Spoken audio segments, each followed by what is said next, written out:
harta yang hanya tamam milik lagi ada budakun yang diperoleh dari zabe untuk contoh menjampu dengan barang lain mungkin kadarnya lebih ubud dan bak masalah jual beli kalau syubhat ibu kepada syubhat ni syubhat munyo hansa kata kok mata yang hana milik ibu belah katanya maka muamalah dengan orang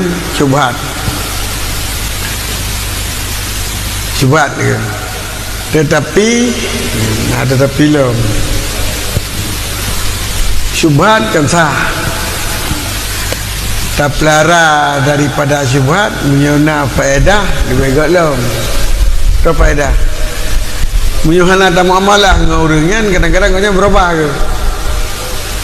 sebab gujuk tunggunya hang tim belau barang kau tak belau pihang kau kujak gede hang tim belau barang kau berarti hina tak lah peng kau nak nayum peng kau oh anda je hang tim belau hang tim muamalah kita maka istilah ji termasuk bila hana tak muamalah kau termasuk ruang kau berbarokah. Jadi yang dibegat baik tak muamalah dengan orangnya dan baik tak bergaul dengan orangnya apalagi dah terima sumbangan